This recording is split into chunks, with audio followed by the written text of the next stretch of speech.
10 malulutong na daang dolyar na salapi ang bumagsak isa-isa sa tray. Bawat isa ay tumama ng may tuyong tunog na umalingaw-ngaw sa marangyang silid kainan. Ramdam ni Linda ang paglipat ng atensyon ng lahat ng tao patungo sa kanya. Nakaupo sa punong mesa si Fernando Castillo kasama ang 3 elegante at formal na Amerikanong negosyante, nakatitig sa kanya na may mapanuyang ngiti. "Bibigyan kita ng 1,000 dolyar kung pagsisilbihan mo ako sa Ingles," sabi niya. Sapat ang lakas ng boses upang marinig ng lahat. Nagkatinginan ang mga executive, halatang hindi komportable, pero nagpatuloy si Fernando. "O baka naman masyadong mahirap yon para sa isang waitress na tulad mo. Marunong ka bang magsalita ng Ingles?" Tumawa siya at ang tawa niyang iyon ay tila humiwa sa hangin. Martes ng gabi sa Bellini-Doro, isa sa pinakamahal at eksklusibong restoran sa Sao Paulo. Isang lugar kung saan ang isang bote ng alak ay maaaring mas mahal pa kaysa sa minimum na sahod sa isang buwan. Kumikinang ang sahig na Italian marble sa ilalim ng malambot na liwanag ng mga crystal chandelier na mas mahal pa kaysa sa kikitain ni Linda sa loob ng 10 taon. Ang mga mesa ng mahogany ay hindi lang para sa pagkain. Ito'y plataporma ng mga negosyong milyon-milyon ang halaga. At ang isang tulad ni Linda ay halos walang saysay sa ganitong lugar. 28 na siya at 6 na buwan nang nagtatrabaho roon. 6 na buwang suot ang parehong malinis na itim na uniforme gabi-gabi. 6 na buwang nagbubuhos ng champagne na 3,000 reais ang halaga para sa mga lalaking ni hindi man lang tumitingin sa kanyang mukha habang uma-order. 6 na buwang nakikinig sa mga usapan tungkol sa yate, mga mansyon sa Miami, kalakalan sa stock market at mga biyahe sa Dubai. 6 na buwang parang multo, pero si Fernando Castillo kailan may hindi siya pinapalampas. Nasa early 50s na si Fernando, may kialinisang suklay sa abong buhok at suot na salamin na halos katumbas ng 3 buwang renta ni Linda. Isa siya sa may-ari ng pinakamalalaking construction firms sa Sao Paulo. Makikita ang kanyang pangalan sa mga gusali sa buong lungsod. 3 beses kada linggo siyang dumadalaw sa Bellini-Doro. Sa bawat pagdalaw, may pinipili siyang lait-laitin, mapangutyang biro sa maling pagbigkas ng sommelier. Mapanirang komento sa kabagal ng waiter, pekeng reklamo para lang makaiwas magbigay ng tip. Nabubuhay siyang pinapaliit ang pagkatao ng iba, doon siya lumalakas ang pakiramdam. At si Linda ang paborito niyang target, marahil dahil hindi siya tuluyang umiiwas ng tingin. Marahil dahil kahit naka-uniforme ng waitress, may kung anong paninindigan sa kanyang tindig, isang bagay na hindi kayang baliin na labis na nakakaabala kay Fernando. May dignidad siya, grasya, isang tahimik na kumpiyansa na hindi matanggap ng lalaking katulad ni Fernando. Hindi kayang tiisin ng ganitong uri ng lalaki ang makakita ng lakas sa mga taong inaakala nilang mas mababa sa kanila. "Anong problema, iha?" tanong niya, may pekeng awa sa boses. "Ayaw mo ba ng 1,000 dolyar? Kinuha niya ang isa sa mga pera at iwinagayway sa hangin, ipinapakita ito. "Halos 6,000 reais yan," dagdag niya. "Baka mas malaki pa sa kinikita mo buong buwan sa kakalakad-lakad dala ang mga plato." Lalong naging hindi komportable ang mga Amerikano. Ang isa sa kanila, matandang lalaki na may gintong salamin, ay tila gustong magsalita pero pinigilan siya ni Fernando. "Baka nga ni thank you, hindi niya kayang sabihin sa Ingles," sabi ni Fernando. Nakangisi sa mga bisita na para bang nagbabahagi ng isang lihim na biro. "Pero bigyan natin siya ng tsansa. Baka sorpresahin niya tayo." Sa puntong iyon, tumahimik ang buong restoran. Ang mga nasa ibang mesa ay tumingin na lamang sa kanilang pagkain, kunwaring hindi nakikinig. Pero lahat sila'y nakikinig. Sa may bar, nakatigil si Eduardo, ang manager, at hindi alam kung dapat bang makialam. Tumigil din ang ibang waitress sa paglalakad, ang mga tray nila ay parang nakabitin sa ere, tila mga estatwang nakapos, parang buong restaurant ay hindi humihinga. Tinitigan ni Linda ang tambak ng dolyar sa kanyang tray. Bago ang mga pera, may kakaibang berdeng kulay na tanging sa dolyar lang makikita, 1,000 dolyar. Hindi siya mali, mas malaki pa ito kaysa sa buwan ng sahod niya. Pambayad sa 2 buwang upa, halos sapat para sa gamot ng kanyang ina. Makakagaan ito kahit paano. Makakahinga siya kahit ilang linggo lang nang walang bigat sa dibdib. Pero hindi tungkol sa pera ito, alam niya. Alam ng lahat sa silid, tungkol ito sa kapangyarihan. Sa pagpapakitang may kaya siyang durugin ang isang waitress sa harap ng mga banyagang bisita. Na isa lang siyang mahirap, walang pinag-aralang babaeng Brazilian, na ni sariling wika ay hirap, paano pa ang banyaga? Sa isip ni Fernando, ang lugar niya ay palaging nasa ilalim. Huminga ng malalim si Linda, mahigpit ang hawak sa tray, namutla ang mga knuckles. Naalala niya ang kanyang ina, si Angelina, na nasa kama lang sa bahay dahil hindi na kaya ang hagdan. Umaasa sa kanya sa lahat ng bagay. Ang gamot sa diabetes na nagkakahalaga ng 500 reais, gamot na hindi pa rin niya nabibili ngayong buwan. Naalala niya sina Richard at Teresa, ang mas nakakabata niyang mga kapatid. Mga teenager na halos di niya kilala dati, pero ngayon ay responsibilidad na niya. At naalala niya ang hindi pa rin nababayarang renta. Naalala ni Linda ang eviction notice na dumating 1 linggo pa lang ang nakakalipas. Ang mga hindi bayad na bayarin, kuryente, tubig na nagsisiksikan na sa ibabaw ng mesa. Inisip niya kung ilang beses sa huling 6 na buwan siyang napilitang lunukin ang kanyang pride. Napilitang pigilan ang sariling magsalita kahit nasasaktan, yumuko. Tiniis ang mga hindi angkop na komento, nagkunwaring hindi napapansin ang mga mapanghamak na titig. Tinanggap ang pagtrato sa kanya na parang hindi siya isang buong tao. Lahat ng iyon dahil kailangan niya ang trabahong ito, dahil wala na siyang ibang pagpipilian, dahil nakasandal sa kanya ang buong pamilya, at saka naalala niya ang babaeng dati niyang sarili. Bago bumagsak ang lahat, bago tumihaya ang mundo niya, bago siya tuluyang naging isang aninong hindi napapansin. Mr. Castillo, sabi niya, mas matatag ang tinig niya kaysa sa inaasahan, matigas, hindi natitinag, umaalingaw-ngaw sa tahimik na silid kainan. Lalong lumawak ang ngiti ni Fernando, akala'y siya na ang nanalo. Inisip niyang aatras si Linda. Nayuyuko ito sa kahihiyan, nahihingi ng paumanhin, na mapapatunayan niya ang kanyang punto sa harap ng mga Amerikano. Tinatanggap ko, ani Linda. Bahagyang kumibot ang kumpiyansang ekspresyon ni Fernando. Ano yon? Tinatanggap ko ang hamon mo, ulit ni Linda. Ngayon ay nakatingin na sa kanya ng diretso sa mata. Pagsisilbihan kita sa Ingles. At kapag nagawa ko iyon, babayaran mo ako ng 1,000 dolyar dito mismo sa harap ng lahat. Bahagya siyang tumigil. Kasunduan ba yan? Napakurap si Fernando, bahagyang nabigla. Ngunit agad din bumalik ang ngiting mayabang. Tatanggap ka pala? Ang saya naman, sabi niya. Palakpak na parang nanunuya, may pagmamalaki sa kilos. Gawin nating mas kapanapanabik para sa'yo.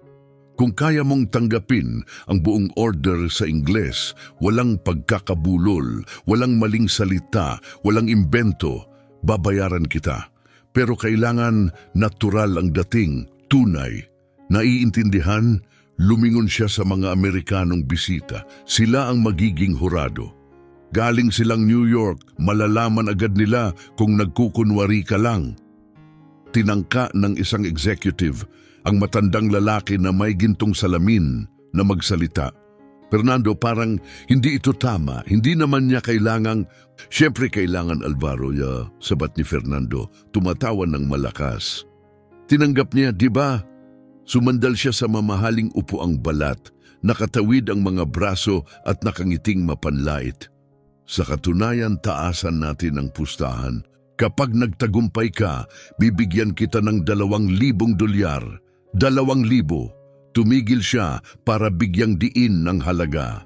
Pero kung pumalpak ka, pinatagal niya ang katahimikan, hihingi ka ng tawad. Dito mismo, sa harap ng lahat, dahil sinayang mo ang oras namin. Nagumpisang magbulong-bulungan ang mga tao sa paligid. Lumapit si Eduardo mula sa bar. Mr. Castillo, hindi yata tama na ano? Putol ni Fernando ngayon ay may matalim na tingin. Na hindi ako pwedeng makipagkasundo sa isang adult employee na may sariling isip o gusto mong mawala ng pinaka-importanting customer mo? Bumigat ang tensyon sa pagitan nila. Napalunok si Eduardo at tahimik na umatras pabalik sa bar. Muling tumutok si Fernando kay Linda at bumalik ang mapanuksong ngiti. O ano? Tinatanggap mo ba ang bagong kondisyon? $2,000 kung magtagumpay ka. Publikong paghingi ng tawad kung pumalpak dahil siguradong papalpak ka, sweetheart. Pero magiging masaya itong panoorin. Ramdam ni Linda ang bawat matang nakatutok sa kanya. Kita niya ang pag-aalala sa mukha ni Eduardo. Ang habag sa tingin ng kanyang mga kasamahan, ang mga mayayamang parokyano na tila gutom sa palabas, naghihintay kung tatayo siya o aayaw sa kahihiyan. At napansin niya ang mas mahalagang bagay, ang ngiti ni Fernando, puno ng pang-uuyam at pagmamaliit. $2,000 o matinding kahihiyan. Naalala niya ulit ang kanyang ina, ang kanyang mga kapatid, ang mga taon ng hirap, sakit at sakripisyo. At pagkatapos, naalala niya ang mas mahalaga. Naalala niya ang dignidad, ang sariling halaga, lahat ng bagay na ipinapalagay ng mga katulad ni Fernando na wala dapat ang mga tulad niya. Tinatanggap ko, sabi ni Linda. Kalma ang kanyang tinig, makinis, parang isang lawa na hindi ginagalaw ng hangin. Hinampas ni Fernando ang mesa, gamit ang 2 palad, gumalaw ang mga baso ng alak. Perpekto, singhal niya. Simulan natin, bigyan mo ako ng buong order sa Ingles. Walang pagkakamali, walang pag-aalinlangan. Makikinig ang mga ginoong ito sa bawat salita. Iwinagayway niya ang kamay na parang isang showman sa entablado. Maari ka nang magsimula. Maingat na inilapag ni Linda ang tray sa katabing mesa. Inabot ang kanyang order pad mula sa apron. Matatag ang kanyang mga kamay. Mabilis ang tibok ng puso niya, pero kalma at kontrolado ang kanyang paghinga. Itinaas ni Linda ang ulo niya at tumitig ng direkta sa mga mata ni Fernando Castillo. Sa harap ng pinakamayayamang tao sa Bellini d'Oro, habang nakabitin sa pagitan ng $2,000 at ganap na kahihiyan, nagsimulang magsalita si Linda. Ngunit upang tunay na maunawaan kung ano ang nangyari sa sumunod na sandali, kung saan niya hinugot ang lakas ng loob para tumindig, kailangang malaman kung sino talaga siya. Dahil ang babaeng nakatayo roon, nakasuot ng itim na uniforme, may hawak na order pad, ay hindi ang babaeng iniisip ni Fernando Castillo, hindi kahit kaunti. Hindi ganito ang buhay ni Linda noon. Kilala siya noon bilang Dr. Linda Bautista, isang titulong nakamit niya sa pamamagitan ng matinding sipag, puyat at mga sakripisyo. Mayroon siyang degree sa literatura mula sa USP, Universidade de São Paulo, isa sa mga pinakamahusay na universidad sa Brazil. Nagpatuloy siya sa Masters sa Applied Linguistics at kalaunan ay nakapagtapos ng PhD sa Translation and Interpretation. Naipagtanggol niya ang kanyang disertasyon na may karangalan, nakapag-publish sa mga international journals at nakatanggap ng mga imbitasyon upang mag-lecture sa mga universidad sa buong Europa. Sa edad na 23, si Linda ay bihasa sa 5 wika: Ingles, Pranses, Espanyol, Italiano at Mandarin. At hindi lang basta marunong, ganap ang kahusayan niya. Kaya niyang mag-isip, managinip at magbiro sa alinman sa mga wikang iyon. 5 taon siyang naging propesor sa universidad. Nagtuturo ng translasyon at interpretasyon sa mga estudyanteng humahanga sa kanya. Sinasabi ng marami na may kakaiba siyang kakayahang gawing simple ang mga komplikadong konsepto at gawing kaakit-akit ang mga intimidating na wika. Malaki ang kinikita niya bilang guro, nasa ₱9,000 bawat buwan. Ngunit ang kanyang tunay na passion ay ang pagiging simultaneous interpreter. Nagtatrabaho siya sa mga high-level na international na events, business conferences at diplomatic summits. Sa loob ng soundproof booth, suot ang headset, ini-interpret niya ng live, nang walang aberya, walang pagkukulang. Ang trabahong ito'y nangangailangan ng matinding focus at perpektong katumpakan. Isang pagkakamali lang ay maaaring makasira ng kasunduan. Pero si Linda, namumuhay sa ganitong pressure. Nag-interpret na siya para sa mga CEO, ambassador at opisyal ng gobyerno. Nakapagtrabaho sa malalaking summit, product launches at corporate conventions. Kilala siya sa industriya. May respeto sa kanyang pangalan at binabayaran siya ng sapat. Nakararami siya ng humigit kumulang 10 event kada buwan at kapag pinagsama ang kita niya mula sa pagtuturo at interpreting, umaabot ito ng 15 hanggang 20,000 reais sa peak season. Masagana ang kanyang buhay. Sa edad na 25, tinatamasa niya ang tagumpay. Lahat ng pinaghirapan niya ay unti-unting nagkakatotoo. At pagkatapos, isang tawag ang bumago sa lahat. Maagang Huwebes ng umaga, kakauwi lang niya mula sa isang event. Pagod na pagod, mahimbing ang tulog nang tumunog ang kanyang cellphone ulit-ulit. Pagkabiglat inis, sinagot niya ito. Isang tinig ng babae ang narinig, hindi pamilyar, nanginginig, umiiyak. "Kayo po ba si Linda Bautista, anak ni Antonio?" "Oo," sagot ni Linda litong-lito. "Sino to?" "Anong nangyayari?" "Inatake sa puso ang tatay mo. Nasa ospital, malubha ang kalagayan niya." Agad siyang bumangon, gulat at panik ang bumalot sa katawan. "Saan ospital? Pupunta na ako ngayon." Nagmaneho siya sa gitna ng tahimik na lungsod, parang wala sa sarili. 20 minuto lang at nakarating siya sa ospital.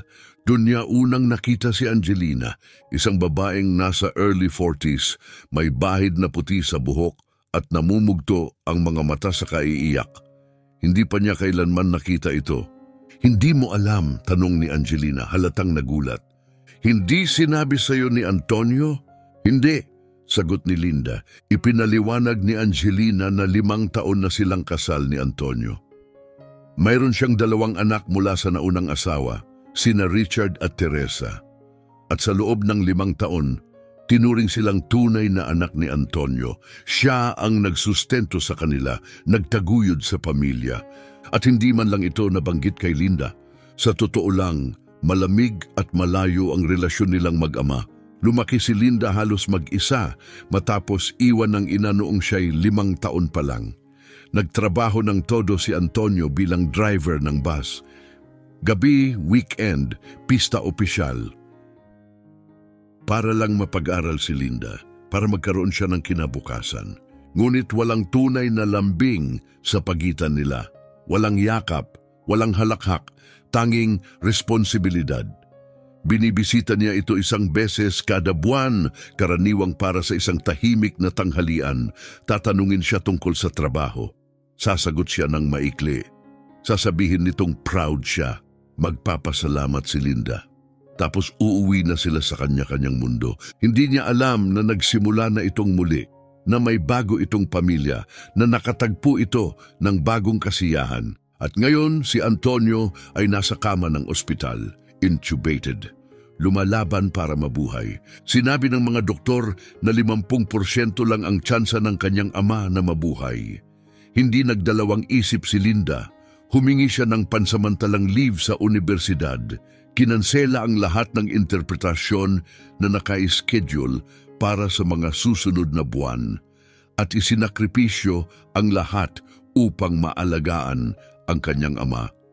Ang operasyon pa lang ay nagkakahalaga ng 120,000 reais. Sa pampublikong sistema ng kalusugan, SUS, 4 na buwan ang hinihintay. Pero wala siyang 4 na buwan. Kaya si Linda ang nagbayad.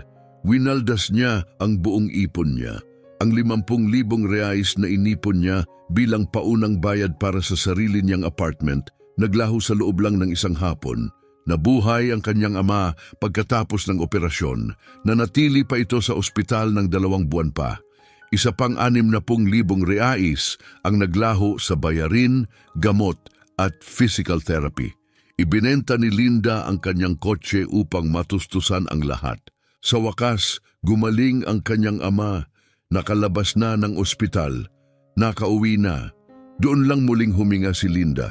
Sinabi niya sa sarili na lahat ay sulit, na maaari na siyang bumalik sa dati, na mababawi niya ang pera, na babalik sa normal ang buhay. Ngunit makalipas ang 3 buwan, dumating ang ikalawang atake sa puso at pagkatapos ang ikatlo. Mas maraming panibagong pagka-ospital, mga operasyon, mga reseta, ang pera parang buhangin sa palad, nawawala bago mo pa mabilang. Ibinenta ni Linda ang kanyang apartment, lumipat sa maliit na bahay sa gilid ng lungsod kung saan nakatira ang ama niya kasama sina Angelina at mga bata. Sinubukan niyang ipagpatuloy ang pagiging interpreter pero hindi na siya makapanumpa sa mga event. Kailangan niyang maging laging handa para sa mga emergency, para maghatid sa check-up, para sa mga araw na hirap gumalaw ang ama. Tumigil ang mga kliyente sa pagtawag, pinalitan siya ng universidad, at sa isang iglap, si Linda ay walang trabaho, walang pera, walang apartment, walang kotse, walang kinabukasan. 10 buwan na ang nakalipas, namatay ang kanyang ama. Matapos ang 1 taon at kalahating pakikipaglaban, bumigay ang puso nito. Bigla, sa gitna ng gabi, walang pagdurusa, walang huling salita, basta na lang huminto. At nang sa wakas ay nagsimula ng huminga muli si Linda nang akala niyang makakapagsimula na uli, natuklasan niya ang iniwang mga utang ng kanyang ama. Napakaraming utang, maxed out na credit cards, mga personal loan na kinuha ng palihim para tulungan si Richard sa kursong teknikal, para bumili ng gamot para kay Angelina na may diabetes at alta presyon. Ang libing ay nagkakahalaga ng 12,000 reais. Wala si Linda ni 1 sentimo.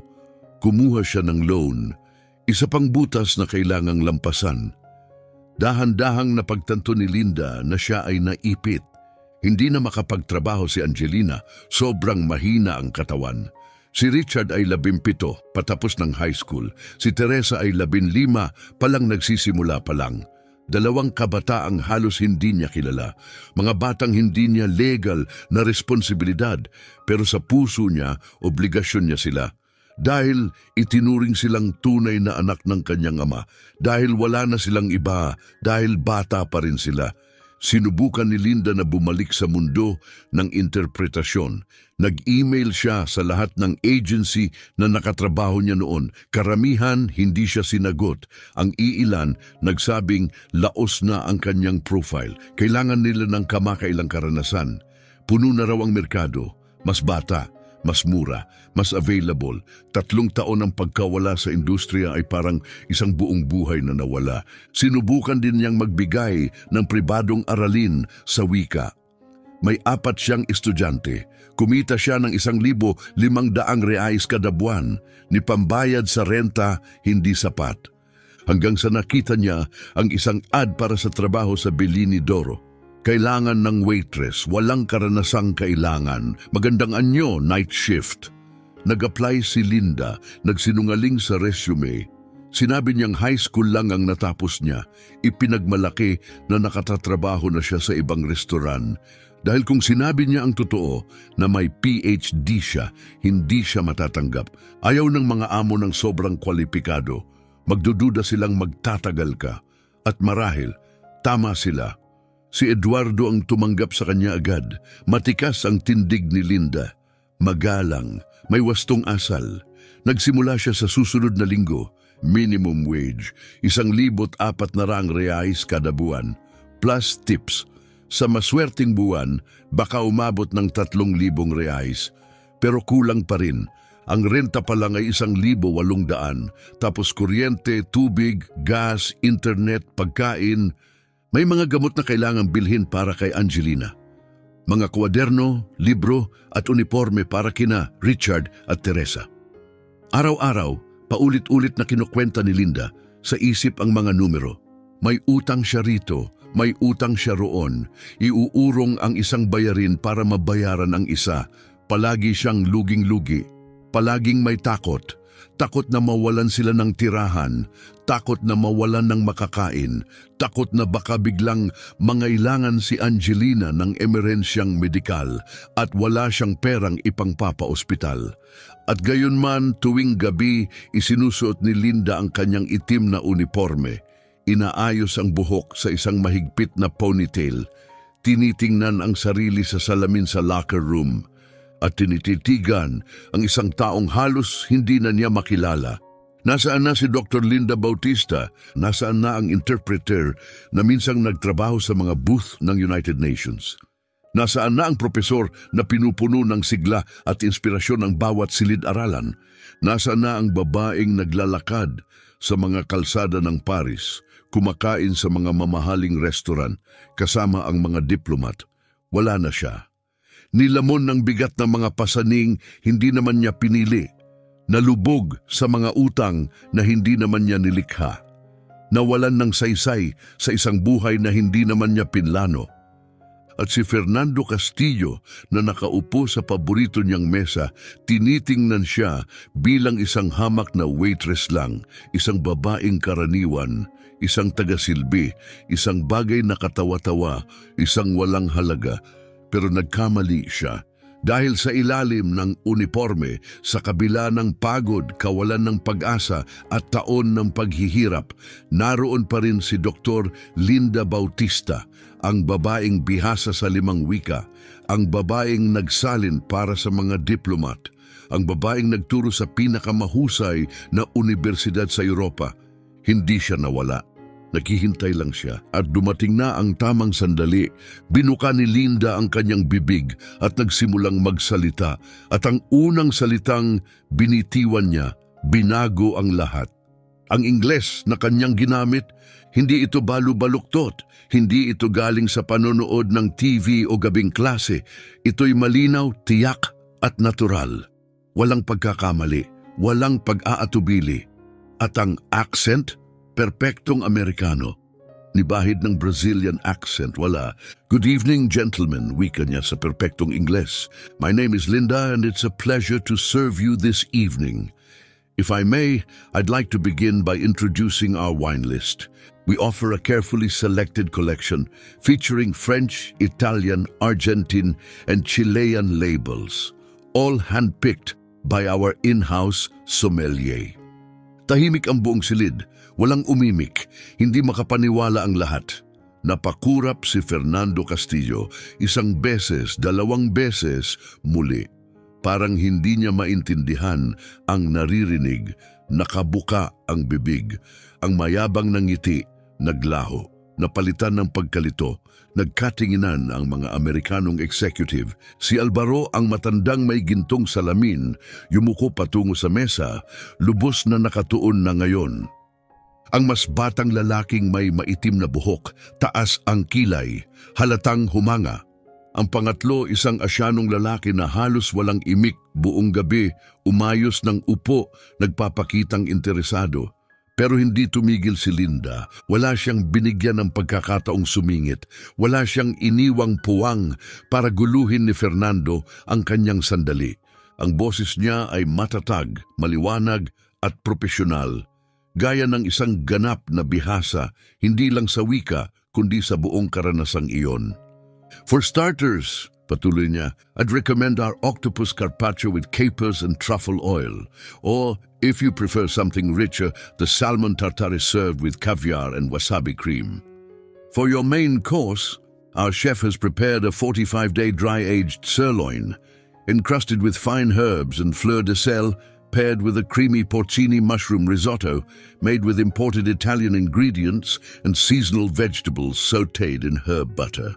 To complement your meal, our sommelier suggests a 2019 Argentine Malbec from the Special Reserve Collection, noted for its bold red fruit flavors and smooth, velvety finish. Ibinuka ni Fernando ang bibig, pilit na gustong magsalita. Wait a second, this can't... Ngunit itinataas ni Alvaro ang kamay, mahinahon, tahimik pero may autoridad. Isang malinaw na senyales na hayaan si Linda magsalita at sa unang pagkakataon nakangiti siya. Tunay, maggiliw, may paghanga. At nang huminto si Linda upang huminga, si Alvaro ang nagsalita. Sa Ingles na may malinaw na Boston accent, "Your English is outstanding, Anya. Better than most Americans I've met." "Where did you learn to speak like that?" Lumingon si Linda at sa isang kalma at may kumpiyansang ngiti, sumagot siya sa Ingles. "Thank you, sir. That's very generous of you. And if you prefer, I'd be happy to serve you in French, Spanish, Italian, or Mandarin, whichever language you feel most comfortable with." Biglang sumabog sa reaksyon ng mesa, tumawa ng malakas ang executive na may maitim na buhok, hindi makapaniwala. Sabay hampas ng palad sa mesa. Yumuko ang asyanong executive, malapad ang mga mata, nakatuon ang pansin kay Linda. Si Alvaro, binagsak din ang palad sa mesa, nakanganga sa pagkagulat, umiiling, ngunit ang uri ng pagkagulat na puno ng paghanga. "Limang wika?" tanong ni Alvaro sa Ingles, taas ang boses. "Sinasabi mong fluent ka sa 5 wika?" "Opo, sir," sagot ni Linda kalma. "Fluent," kumpirma niya. Tumalikod ang batang executive kay Fernando. "Alam mo ba ito? Parang nawala ng kulay ang mukha ni Fernando." Namutla siya. Ang kanyang mga labi ay bumukas at nagsara. Walang tunog. Parang isda na kumakawala ng hininga sa tuyo. Pilit siyang naghahanap ng salita pero walang lumabas. "Hindi totoo to. Kunwari lang siya, may nagturo sa kanya. Sinadya nila to." Fernando, putol ni Alvaro, lumipat na sa Portuges, ang boses mabigat at matatag. Bawat salita ay parang batong bumabagsak. Inilarawan lang niya ang buong gourmet menu gamit ang eksaktong culinary terms sa perpektong Ingles na may native na American accent. Hindi iyon acting, hindi iyon script. Talagang bihasa siya sa wika. Pero waitress lang siya. Paano magiging posible? "Maaari kong patunayan," putol ni Linda. Ang boses niya ay nanatiling kalmado, ngunit ngayon ay may hindi mapag-aalinlangan ng autoridad. Tumalikod siya sa batang executive na kanina ay narinig niyang nagsalita sa Spanish sa isang tawag bago dumating si Fernando. Diretsong hinarap niya ito at lumipat sa Spanish. Ang kanyang accent ay malinis, Castilian at natural. "Disculpe senyor," wika niya sa perpektong Spanish. "Napansin kong kanina ay nagsasalita kayo sa Spanish. Kung gusto ninyo, maari ko kayong pagsilbihan sa wikang yon. Masaya akong ipaliwanag ang bawat putahe sa aming menu, kabilang ang aming mga espesyal na dessert. Mayroon kaming handmade flan na may caramel at orange syrup, topped with toasted almonds. At isa pang 70% Belgian chocolate brownie na may vanilla ice cream at red berry coulis." Napatingin ang lalaki sa kanya, tila napako. Ilang segundo siyang walang masabi. Pagkatapos, sa wakas ay nagsalita sa Spanish, may paghanga sa tinig. "Nakakamangha ito, Anya. Hindi ako makapaniwala. Perpekto ang Spanish mo, pati ang accent, walang kapintasan. Mas mahusay ka pa kaysa sa sekretarya ko sa Madrid." Bahagyang yumuko si Linda bilang pasasalamat. Pagkatapos ay tumingin sa ikatlong executive, ang tahimik na lalaking halos walang imik buong gabi. "Gusto niyo po bang ipagpatuloy ko sa Mandarin?" tanong niya sa Portuhes. At bago pa ito sumagot, agad siyang lumipat sa Mandarin. Tinalakay niya ang mga house specialties, ang best wine pairings at ang mga rekomendasyon ng chef. Tumayo ang executive, halatang nagulat. Sumagot ito ng mabilis sa Mandarin, tinatantya ang kanyang kahusayan. Agad siyang tumugon, walang sablay, tiwala, walang alinlangan. Biglang binagsak ni Fernando ang dalawang palad sa mesa. Malakas ang tunog na yumanig sa mga wine glass. Isa halos tumumba. "Tama na, tigilan niyo tong kalokohan," sigaw niya. Umingay ang kanyang boses sa buong silid. Hilaw, takot, galit. "Setup to, planado to. Isang setup." Lumingon si Alvaro sa kanya. Malamig ang mukha at mas malamig pa ang boses. "At sino ang inaakusahan mong sangkot dito, Fernando?" "Siya, kayo, lahat kayo." Sabay turo at galaw ng kamay ni Fernando, desperado. Walang waitress na nagsasalita ng 5 wika. Imposible, nagsisinungaling siya. Hindi ko siya naririnig na nagsisinungaling, sabat ng batang executive, matalim ang tono. Naririnig ko siyang magsalita ng Spanish nang mas mahusay pa sa karamihan ng native speakers na kilala ko. At perpekto ang Mandarin niya, dagdag ng Asyanong executive. Ngayon ay nagsalita na rin sa Portuges. May malakas na accent pero malinaw. Beijing dialect, hindi madaling matutunan yon. Sa puntong iyon, lahat ng tao sa restaurant ay nakatutok na. Wala nang nagpapanggap na hindi nakikinig. Ang mga bisita sa katabing mga mesa nakatalikod na paharap sa eksena. Tumigil ang mga waiter sa paglalakad, hawak pa ang trays sa ere. Si Eduardo, ang manager, nakasandal sa bar, namumutla, hindi sigurado kung dapat ba siyang makialam. Mula sa kalapit na mesa, isang eleganting babae ang nagsimulang pumalakpak, dahan-dahan sa una. Sumunod ang isa pa at isa pa. Sa loob ng ilang segundo, kalahati ng restoran ay pumapalakpak. Lumingon si Fernando sa paligid, nababaliw. Ramdam niya ito, ang kontrol ay dahan-dahang dumudulas sa kanyang mga kamay gaya ng buhangin. Ang kahihiyang inihanda niya para kay Linda ngayoy bumabalik sa kanya, mas malakas, mas malupit. At ang pinakamasakit sa lahat, nangyayari ito sa harap ng mismong mga taong gusto niyang bigyang impress. "Sino ka ba?" biglang tanong ni Fernando, nakatingin kay Linda. Ang boses niya ay basag na, magaspang, talo. "Sino ka ba talaga?" At sa sandaling iyon, nagpasya si Linda na hindi na siya magtatago. Hindi sa katotohanan, hindi sa sarili niya, hindi sa kanya. Direkta niyang tinitigan si Fernando Castillo, ang lalaking 6 na buwan siyang hinamak, pinaliit at tiningnang parang wala siyang halaga, at pinili niyang ipakita sa kanya kung sino talaga siya. "Ang pangalan ko ay Linda Bautista," sabi niya, matatag ang boses na umalingaw-ngaw sa tahimik na restaurant. "Mayroon akong degree sa Languages and Literature na may espesyalisasyon sa translation mula sa University of São Paulo. May master's din ako sa Applied Linguistics at PhD sa Simultaneous Interpretation." Tumigil siya.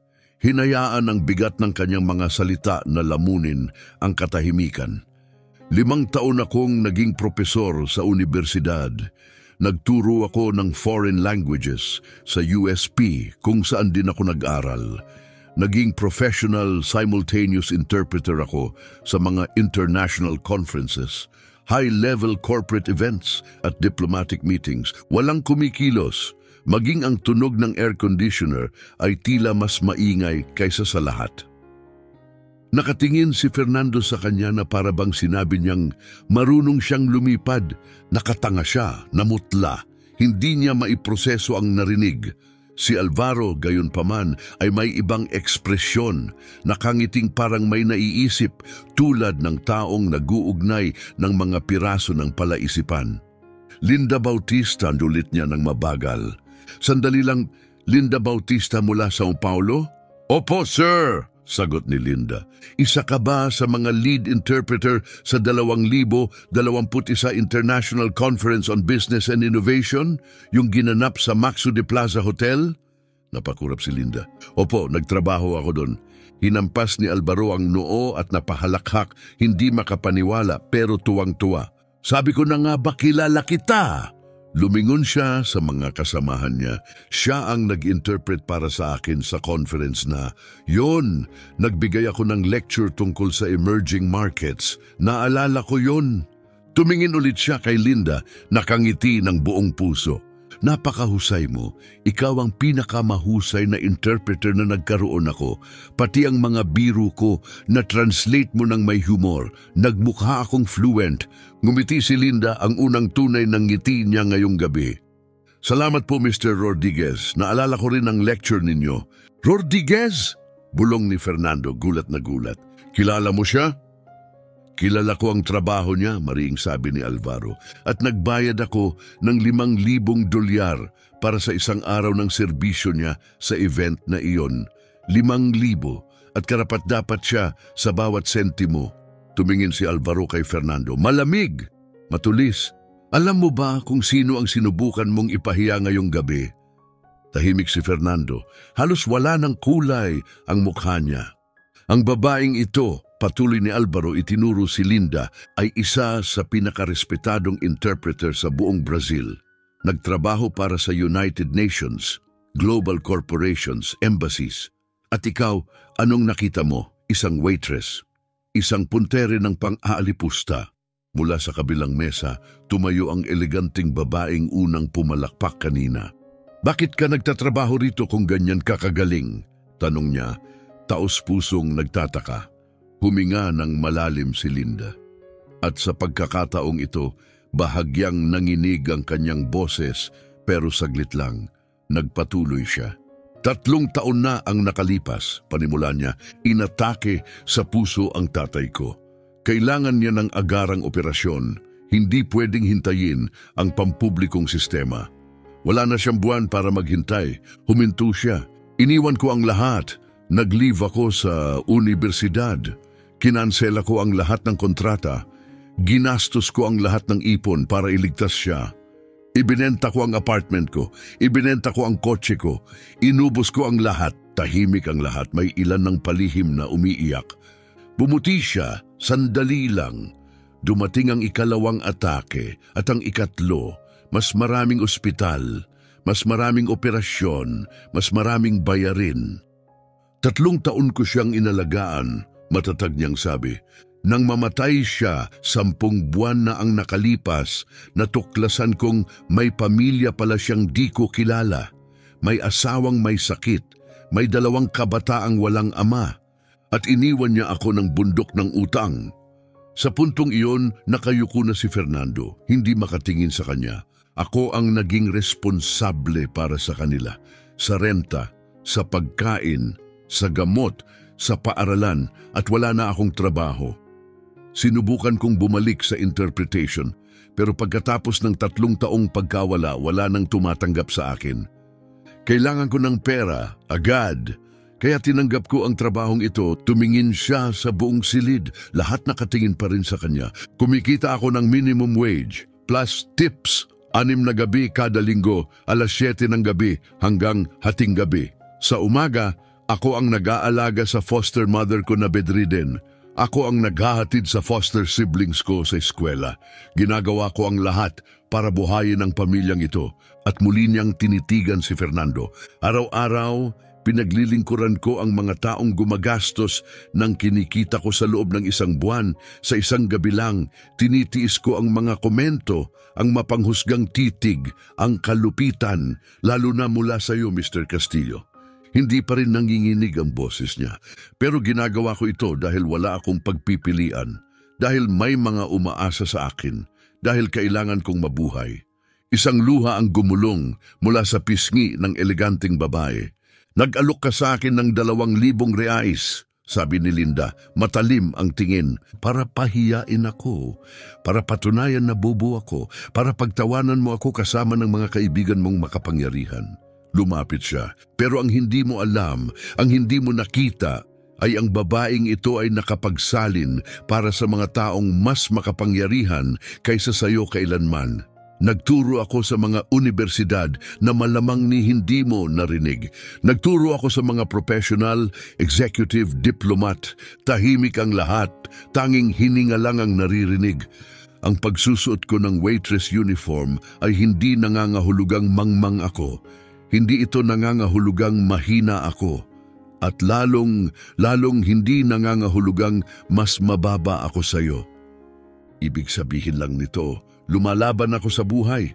Paulit-ulit man akong pabagsakin, bumabangon pa rin ako. Huminto siya. At sa wakas, binitiwan ang huling linya. Tila martilyong tumapos sa lahat. Kung ang tanging nakikita mo sa akin ay isang taong maaari mong hamakin, kung hindi mo nakikita ang babaeng nakatayo sa harap mo, ang kanyang kwento, ang kanyang lakas, ang kanyang pagkatao, hindi ako ang may problema, sir. Ikaw. Hindi lang niya tinanggap ang hamon mo, pinatunayan niyang 1,000 beses siyang mas kwalipikado kaysa sa inaakala mo. Ngayon, bayaran mo siya. Nanginginig ang kamay ni Fernando habang inaabot ang kanyang wallet. Hinugot niya ang pera, 20 malulutong na $100 na salapi. Ngunit bago pa niya mailapag ang mga ito sa mesa, nagsalita si Linda. Hindi. Kalma ang boses pero hindi natitinag. Iabot mo sa akin diretsyo at humingi ka ng tawad, malinaw, sa harap ng lahat. Katulad ng paglapastangan mo sa akin na mula ang mukha ni Fernando, halos kulay pakwa ng pisngi. Ano? Narinig mo ako? Lumilinga si Fernando umaasang may tutulong. Walang tulong mula kay Alvaro. Wala rin mula sa ibang executives. Lahat ng mata, malamig, naniningil, wala siyang ligtas. Unti-unting tumayo si Fernando, dahan-dahang lumapit kay Linda. Wala na ang yabang. Wala na ang kumpiyansa. Sa unang pagkakataon sa buhay niya, siya na ang lumalapit sa taong inaakala niyang mas mababa sa kanya. Iniabot niya ang pera, pero hindi ito agad tinanggap ni Linda. Nakatayo lang siya, nakatawid ang mga braso. Tahimik. Makapangyarihan ang katahimikan niya. Nanginginig ang kamay ni Fernando. Pasensya na, bulong niya, tila pinipilit ilabas ang mga salita. Ano yon? Tanong ni Linda, kalmado pa rin, parang wala lang. Huminga ng malalim si Fernando, halatang hirap. Humihingi ako ng tawad sa sinabi ko at sa ginawa ko. Doon lang iniabot ni Linda ang kamay at kinuha ang pera. Maingat niya itong tiniklop, may kagandahan at dignidad sa bawat galaw. Salamat, Mr. Castillo. Pero hindi pa tapos ang kahihiyan ni Fernando. Ibinagsak ni Alvaro ang kanyang napkin sa mesa. Tapos na tayo, Fernando. Ha? Pero ang meeting, kanselado na, matigas na sabi ni Alvaro. Pumunta kami sa Brazil para pag-usapan ang partnership sa kumpanya mo. Pero matapos ang nasaksiyan namin ngayong gabi, wala nang posibilidad. Wala. Ang kumpanya ko hindi nakikipag-business sa mga taong walang respeto sa kapwa. Tumayo ang 2 pang executives. Wala nang duda, tapos na ang lahat. Namutla si Fernando. $50 million deal to dapat. Halos pakiusap na ang boses niya. Oo, sagot ni Alvaro, malamig ang tono. Dapat. Ngayon, wala na itong halaga. Tumingin siya kay Linda. Lahat ng galit ay napalitan ng paggalang at kabaitan. Inabot niya ang isang eleganting business card. Ang kumpanya ko ay magbubukas ng bagong opisina dito sa Sao Paulo. Naghahanap kami ng Director of International Relations, isang taong bihasa sa maraming wika at may malalim na pag-unawa sa kultura ng Brazil at North America. Ang sweldo ay 25,000 reais kada buwan. May buong benepisyo. Iniabot niya ang card. Kung interesado ka, tinanggap ito ni Linda gamit ang 2 kamay. Bahagyang nanginginig ang mga daliri niya. 25,000 reais. 10 beses ng kinikita niya ngayon. Isang tunay na pagkakataon na muling mabawi ang buhay na nawala sa kanya. Interesado po ako, Mr. Rodriguez. Sagot ni Linda. Mahinahon pero buo ang loob. Tawagan mo ako bukas, 9:00 ng umaga eksakto, wika ni Alvaro nakangiti. Lumakad palabas ang 3 executives. Iniwan si Fernando na nakatanaw lamang sa abo ng naputol na kasunduan. Umalingaw-ngaw ang palakpakan sa buong restoran. Iniwan ni Fernando ang mesa, nagbagsak ng ilang perang papel, tumakas. Bit-bit ang nadurog na ego. Mas maliit siya sa pag-alis kaysa noong siya'y dumating. Wasak, talo. Nagpatuloy ang palakpakan, parang di matatapos. Doon lang muling huminga si Linda, tunay na huminga. Nanghihina ang kanyang tuhod, nangangatog ang kanyang mga kamay. Ang adrenaline na nagpapanatili sa kanyang katahimikan ay unti-unting nauupos na palitan ng matinding pagod. Lumapit si Eduardo, namumula ang mata. Boses ay malalim at garalgal. Linda, ako. Pasensya na. Dapat nakialam ako. Dapat may ginawa ako. Pero natakot ako. Ayos lang, Eduardo, sagot ni Linda, banayad. Naintindihan ko. Hindi yun ayos, iling ni Eduardo. Naging duwag ako. Pero ikaw ay matapang. Napakagaling mo. Pinunasan niya ang mga mata. Umuwi ka na ngayong gabi. May bayad pa rin. Karapat-dapat ka. Dumating ang iba pang mga waitress. Yumakap sa kanya si Carla, 3 taon nang nagtatrabaho doon. Ikaw ang bayani ko, bulong niya. Pangarap naming lahat na magsalita, lagi niya kaming hinamak, pero ikaw lang ang naglakas loob. Sumunod si Carmen, ginawa mo yung hindi namin kailanman nagawa. Tumindig ka, isa-isa, nilapitan siya ng mga bisita. Ang eleganteng babaeng unang pumalakpak ay hinawakan ang kamay ni Linda. Isa kang inspirasyon, iha. Huwag mong hayaang may bumaba sa halaga mo ulit. Isang negosyanteng lalaki ang nag-abot ng 500 reais na tip. Para sa kinabukasan mo, sabay ngiti. At marami pa ang sumunod. Nag-iwan ng malalaking tip, magagandang salita at taimtim na paggalang. 200 dito, 300 doon, 100 pa. Sa loob lamang ng ilang minuto, mahigit 2,000 reais na ang natanggap ni Linda bilang dagdag na tip. At hindi pa kabilang ang 2,000 dolyar mula kay Fernando Castillo. Napakabilis ng lahat, halos hindi niya maunawaan ang nangyari. Dahan-dahang inakay siya ni Eduardo papunta sa opisina at inabutan ng isang basong tubig. Umupo ka, huminga ka muna. Umupo si Linda, hawak pa rin ang business card ni Alvaro Rodriguez. Matigas ito sa kanyang mga daliri. Totoo ito, hindi pa naginip. Tumayo siya para sa sarili niya. Hinarap ang isa sa pinakamakapangyarihang lalaki sa lungsod. Ipinaglaban ang kanyang dignidad. At ngayon, nasa harap niya ang isang oportunidad na kayang baguhin ang kanyang buhay. 25,000 reais kada buwan. Mabilis siyang nagkwenta sa isip. Mababayaran niya lahat ng utang sa loob ng kalahating taon. Mabibigyan si Angelina ng maayos na pamumuhay. May enroll sina Richard at Teresa sa mas magandang paaralan. At sa wakas, makakahinga siya. Tatanggapin mo ang alok, di ba? Tanong ni Eduardo. Oo, sagot ni Linda, matatag ang boses. At sa unang pagkakataon sa loob ng maraming taon, isang tunay at taos-pusong ngiti ang gumuhit sa kanyang mukha. Siyempre, tatanggapin ko. Karapat-dapat ka, Linda, wika ni Eduardo. Matagal ka nang mas higit pa kaysa sa kayang ibigay ng lugar na ito. Sandaling natahimik si Eduardo saka nagsalita muli. Alam mo, matagal ko nang nararamdaman na may kakaiba sa'yo. Sa paraan ng pagsasalita mo, sa tindig mo, pero hindi ko kailanman inakala. Sadyang itinago ko, pagtatapat ni Linda. Alam kong walang magha-hire sa isang PhD para magsilbi ng pagkain. Napatawa si Eduardo mapait. At malamang, totoo, ni ako nga siguro hindi kita kukunin. Nakakahiya, napakabobo ko pala. Nanatili muna si Linda sa opisina ng 20 minuto pa. Hinahayaan ng adrenaline na kumalma. Pagbalik niya sa dining area, balik normal na ang lahat. Kumakain ng mga bisita. May mga tahimik na usapan.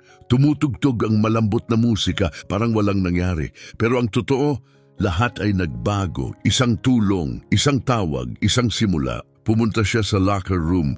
Kinuha ang gamit niya. Tiningnan ang kanyang uniforme, nakasabit pa rin sa hook. Inalala niya ang bawat shift, bawat insultong tiniis, bawat pagod sa katawan. Bawat paglunok ng pride para lang matapos ang isa pang gabi. At sa unang pagkakataon, naramdaman niya, baka ito na ang wakas. Tumunog ang cellphone niya, si Richard. Linda, hindi maganda ang pakiramdam ni Mom. Nahihilo siya. Sa tingin ko, mataas ang blood pressure niya. Tumalon ang puso ni Linda. Papunta na ako, samahan mo lang siya. Tumakbo siya palabas ng restaurant. Tumawag ng Uber, wala na siyang oras maghintay ng bus. Magkakahalaga ito ng 40 reais. Pero hindi na siya nagdalawang isip. Ngayon kaya na niya, 15 minuto lang at nakarating na siya. Si Angelina ay nakahiga, namumutla at pawis na pawis. Agad na sinukat ni Linda ang blood pressure. 180/100, mapanganib. Nasaan ang mga gamot niya? Tanong niya kabado. Naubos na kahapon, sagot ni Richard, mahina ang boses. Balak ko sanang sabihin, pero nasa trabaho ka at hindi mo kasalanan, sabat ni Linda banayad. Kinuha niya ang kanyang bag, hinugot ang 500 reais mula sa natanggap na tip. Pumunta ka sa botika. Ngayon na, bilhin mo lahat ng nasa reseta. Huwag mong alalahanin ang presyo. Tumango si Richard at agad tumakbo palabas. Umupo si Linda sa tabi ni Angelina. Hinawakan ang kamay nito. Pasensya na kung pabigat ako, bulong ni Angelina. Hindi kayo pabigat doon na Angelina, sagot ni Linda. Magpahinga lang po kayo. Kukunin ni Richard ang gamot ninyo. Saan ka kumuha ng pera? Mahina ang tanong ni Angelina. Alam kong gipit na tayo, ngumiti si Linda. Maganda ang gabi ko, napakaganda. Pagbalik ni Richard, dala na niya ang gamot. Ibinigay ni Linda ang tamang dosage. Makalipas ang kalahating oras, unti-unting bumaba ang blood pressure ni Angelina. Ligtas na.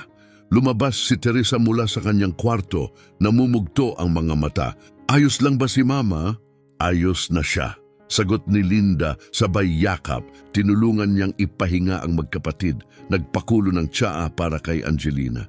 Sinamahan ito hanggang sa makatulog. 2:00 na ng madaling araw, mag-isa si Linda sa kusina, tahimik ang buong mundo. Inilapag niya sa mesa ang business card ni Alvaro Rodriguez. Sa tabi nito, ang bunton ng tip money. 2,000 dolyar mula kay Fernando. Mahigit 2,000 reais mula sa mga taong nakakita sa kanya. Sa totoong siya. At sa unang pagkakataon, sa loob ng 3 taon. Hindi siya natataranta, wala siyang krisis, hindi siya nalulunod. May hawak na siyang isang bagay na matagal nang nawala sa kanya, pag-asa. Kinabukasan, eksaktong 9:00 ng umaga, ginawa ni Linda ang tawag na magbabago ng kanyang buhay. 3 buwan ang lumipas, nakaupo na siya sa kanyang opisina sa ika-23 palapag ng isang makintab na commercial tower sa Avenida Paulista. Ang floor-to-ceiling windows ay naglalabas ng natural na liwanag. Isang napakagandang tanawin ng skyline ng Sao Paulo ang nasa kanyang harapan. Nakasulat ang kanyang pangalan sa pintuan, Director of International Relations. Noong araw na tinawagan niya si Alvaro Rodriguez, nagbago ang lahat. Nagsimula siya kinabukasan. Pagkatapos ng 1 linggong onboarding, siya na ang namamahala sa mga international projects. Simula noon, pinangunahan niya ang 3 malalaking global events, nakipagnegosasyon sa mga European firms at namuno sa isang 5 taong team na may tiwala at malinaw na direksyon. Tuwing ika-20 ng buwan, dumadating ang sweldo sa kanyang account, 25,000 reais. Ang kita niyang ito ang tuluyang bumago sa mundo niya. Nabayaran niya ang lahat ng utang sa loob lang ng 2 buwan. Nakapag-upa ng magandang 3 silid na bahay sa tahimik at ligtas na lugar. May sarili ng kwarto si Angelina sa ground floor. Wala nang hagdang aakyatin. Sina Richard at Teresa ay may kanya-kanyang espasyo. Hindi na muling naubusan si Angelina ng gamot. Umuunlad na ang kanyang kalusugan. Si Richard ay nakapasa sa entrance exam para sa engineering school. Si Teresa ay nangunguna sa klase. Nabawi na ni Linda ang kanyang buhay, ngunit hindi bilang parehong tao noon, kundi isang taong mas matatag, mas matalino, mas buo. 6:00 ng gabi, Biyernes. Pagod si Linda, ngunit ang uri ng pagod na may kabuluhan. Nagdesisyon siyang maghapunan sa bagong lugar sa Itaim. Hindi marangya, pero maganda at may mainit na atmosfera. Habang binabasa ang menu, isang boses ang bumalik sa kanyang alaala. Linda, Tumingala siya at nandun siya, si Fernando Castillo. Iba ang hitsura niya ngayon. Mas payat, maputla, halatang pagod, may mga itim sa ilalim ng mata. Ang dating malinis na suit, gamit na gamit, parang tumanda ng 10 taon magdamag. Mr. Castillo, sabi ni Linda, maayos ang tono pero may distansya. Pwede ba akong umupo saglit? Tanong niya. Gusto ko lang makipag-usap. Gustong tumanggi ni Linda, pero may nakita siya sa ekspresyon nito, isang uri ng kababaang loob na hindi niya kailanman nakita noon. Inanyayahan niya itong maupo. Umupo si Fernando, nakayuko ang balikat. Nawala na ang lahat sa akin, pag-amin niya. Yung kontrata sa mga Amerikano, simula lang pala yun. Kumalat ang balita, umatras ang mga kliyente, umalis ang investors. Nasisira na ang kumpanya ko. Tinitigan niya ang sariling mga kamay. Nag-file ng divorce ang asawa ko. Sabi niya, hindi niya kayang respetuhin ang lalaking walang respeto sa iba. Tahimik lang si Linda, nakikinig. Hindi ako nandito dahil may nakatingin. Hindi ako nanghihingi ng anuman. Gusto ko lang humingi ng tawad, totoong tawad. Masama akong tao noon sa iyo at sa iba pa. At ngayon, pinagbabayaran ko na. Tumingala siya, luhaan. Tama ka, hindi ikaw ang problema. Ako, huminga ng malalim si Linda, isang bahagi ng kanyang sarili, ang umaasang makaramdam ng kasiyahan. Ngunit ang naramdaman niya ay habag. Salamat sa paghingi ng tawad, mahinahon niyang sagot. Tinatanggap ko ito. Tinatanggap mo? Tanong ni Fernando gulat. Oo. Dahil ang pagkapit sa galit, ako lang ang masasaktan. Pinagbabayaran mo na ang mga ginawa mo. Hindi ko na kailangang dagdagan pa. Tumigil siya, saka nagdagdag. Pero sana magbago ka, matuto ka. Sana sa susunod na makasalubong mo ang isang taong inaakala mong mababa sa'yo, tratuhin mo siya ng may respeto. Tumango si Fernando, pinunasan ng mga mata. Susubukan ko talaga. Tumayo siya, inayos ang kanyang jacket. Salamat sa pakikinig at pinabati kita. Narinig kong maganda ang kalagayan mo ngayon. Oo, sagot ni Linda nakangiti. Totoong maganda. Umalis si Fernando at si Linda naiwan sa mesa kasama ang katahimikan. Isang pakiramdam na matagal na niyang hindi naramdaman. Kapayapaan, mag-isa siyang kumain, tinikman ang bawat subo, inalala ang bawat gabi ng sakit, ang mga pagdurusa, mga sakripisyo, ang sandaling tumindig siya at lahat ng sumunod doon. Naisip niya kung paano sinisira tayo ng buhay. Paano tayo sinusubok sa paraang akala natin, hindi natin kakayanin, para lang ipakita kung gaano tayo katatag. Sa daan pa uwi, nadaanan niya ang Bellini d'Oro. Tumigil siya, tiningnan ang mga chandelier sa loob, ang mga eleganteng bisita, ang makintab na mesa at ngumiti siya. Ang lugar na dati tila kulungan, ngayon ay paalala. Paalala kung saan isinilang muli ang kanyang tapang, kung saan niya napagtanto na walang sino man, kahit si Fernando, ang makapagtatakda ng kanyang halaga. 9:00 na siya dumating. Si Angelina ay nanonood ng paboritong palabas. Namumula ang pisngi, masigla. Si Richard ay nasa kwarto, abala sa pag-aaral. Si Teresa ay nasa kusina, nagguguhit gamit ang colored pencils. Nandito ka na, Linda! Sigaw ni Teresa sabay takbo at yakap. Yumuko si Linda at niyakap siya ng mahigpit. Tumingin siya sa paligid ng bahay. Narinig ang halakhak sa background. Nararamdaman ang init. At may isang bagay siyang lubos na naunawaan, nanalo siya. Hindi dahil napahiya si Fernando, hindi dahil may pera na siya, kundi dahil sa lahat ng pinagdaanan niya. Hindi kailaman nawala ang dignidad niya. Tumindig siya kahit pilit siyang pabagsakin. Lumaban siya kahit mas madaling sumuko. At tumanggi siyang hayaan na ang trabaho o paghihirap niya ang magtakda kung sino siya. Siya si Linda Bautista, doktora, tagapagsalin, guro, waitress, tagapangalaga, mandirigma, at walang sino man kailanman ang makakalimot sa kanya niyan. At ikaw, dahil ang mundo lagi nitong gustong patahimikin ka, pero ang dignidad ay hindi pabor. Ito ay karapatan. Kung naantig ka sa kwentong ito, pindutin ang puso, ipakita sa mundo na naniniwala ka pa rin sa lakas ng tapang at dignidad. Mag-iwan ng komento, respect is the bare minimum. At kung naniniwala ka sa mga kwentong hustisya at katatagan, mag-subscribe. Dito, pinapatunayan natin na ang kababaang loob ay hindi kahinaan,